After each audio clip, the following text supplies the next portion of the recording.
শুভ সন্ধ্যা বলবো না আমার প্রিয় বন্ধুরা বলবো, আমার সত্যিই জানা নেই। তবে যে ভিডিওটার ক্লিপিং একত্রিত করে তোমাদেরকে দেখাচ্ছি সেটা হচ্ছে আমার জীবনের একটা নতুন অধ্যায় বা নবজন্ম বা অনাবিল আনন্দের একটা ক্লিপিং তোমাদের সামনে তুলে ধরলাম।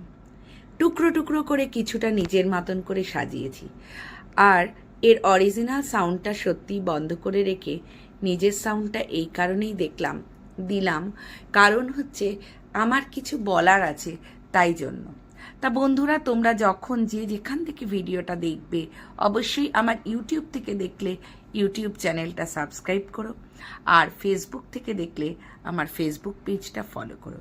ইউটিউব চ্যানেলের নাম মান্টুস ক্রিয়েশন। আমি যে জায়গাটায় গেছিলাম সেটা একটা আমার কাছে আশ্চর্য প্রদীপের মতন।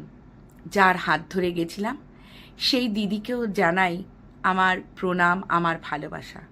যাদের জন্য গেছিলাম তার পেছনে রয়েছে আমার আরাধ্য দেবতা, আমার ঠাকুর আর মা, তারপরে আমার বাবা মা, তারপর রয়েছে আমার পরিবারে আমার ছেলে, আমার স্বামী এবং আমার কবিতার জগতের গুরু। তাকেও আমার শ্রদ্ধা নিবেদন করি। এবং এই সবকটি মানুষ কোথাও যেন একটা মালার মধ্যে গাঁথা, কারোর থেকে কাউকে বিচ্ছিন্ন করা যায় না। যাই হোক, অনেক কথা বললাম। একের পর এক এই অনুষ্ঠানে উপস্থিত হচ্ছেন, আর এত অসাধারণ গুণী, এত সুন্দর কবিতা আবৃত্তি তাদের, যেটা আমি বলে বোঝাতে পারবো না। মঞ্চে আমি দেখাচ্ছিও দুজন গুণী মানুষকে, হয়তো ওনাদেরকে সবাই চেনেন। এই কবিদেরকে চেনে না এখনকার দিনে বা ইউটিউব বা সোশ্যাল মিডিয়ার জগতে, এমনটা নয়। এই গুণী মানুষরা সকলের কাছে পরিচিত। বহু দূর দূর থেকে তারা এসেছেন তাদের উপস্থাপনার জন্য। যাই হোক, অনেক ভালো লাগা, অনেক ভালোবাসা নিয়ে যখন আমি নন্দনে প্রবেশ করছি তখন কোথাও জানি আশ্চর্য একটা অনুভূতি হচ্ছে। আর তারপরে গুটি গুটি পায়ে এগিয়ে গেলাম বাংলা একাডেমির দিকে। এই মঞ্চে হয়তো প্রচুর প্রচুর গুণী মানুষরা তাদের বিভিন্ন গুণ উপস্থাপন করেছেন।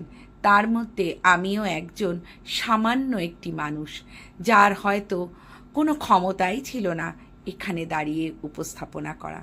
যাক, এই উপস্থাপনার পেছনে অনেক আরও গল্প আছে, সব হয়তো বলে উঠতে পারলাম না। যতটুকু বললাম এইটুকুই আমার জানা। এইটুকু তোমাদের সাথে না শেয়ার করলে হয়তো কোথাও একটি অসমাপ্ত রয়ে যেত। বলে যেন মনে হলো মনটাও অনেকটা হালকা হলো। খুব খুব ভালো লাগা, খুব আনন্দ, কত ছবিও আমি এখানে তুলেছি। বাংলা একাডেমির মঞ্চে দাঁড়িয়ে উপস্থাপন করব সত্যিই আমার কাছে বিরল ঘটনা। এই গুণীজনদের মাঝখানে আমি, এই যে আমাকেও একটুখানি দেখা যাচ্ছে ভিডিওর মধ্যে, এই এডিটিংটার পেছনে আমার ছেলেরই হাত রয়েছে। এখানে আমিও আমার যৎসামান্য নিবেদন সেই গুণীজনদের সামনে করতে পেরে নিজেকে ধন্য মনে করেছি। শুধু নিবেদন বলবো না, মঞ্চে দাঁড়ানোর সৌভাগ্যটুকুও যে হয়েছে তার জন্যও আমি কৃতজ্ঞ মুনমুন্দি থেকে শুরু করে সকল গুণীজনদের কাছে। যাক, এই গল্পটা তোমাদের কাছে বললাম ভালো লাগা থেকে, ভালোবাসা থেকে।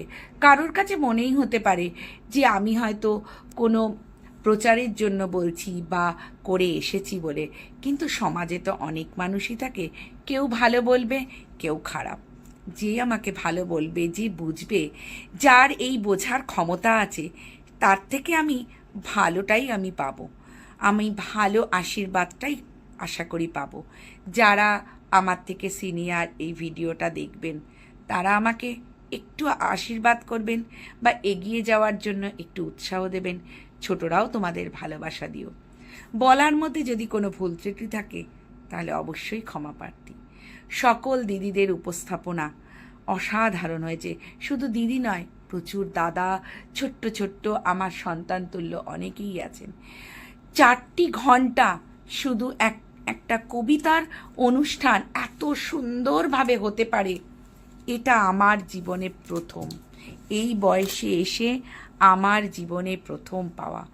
আমার পরিবারে এই যে সেই দিদি, অন্য কথায় চলে যাচ্ছিলাম, এই দিদি সত্যি কি মিষ্টি এই দিদিটি, কি তার মধুর ব্যবহার। এই দাদা যার সমাজসেবা অতুলনীয়,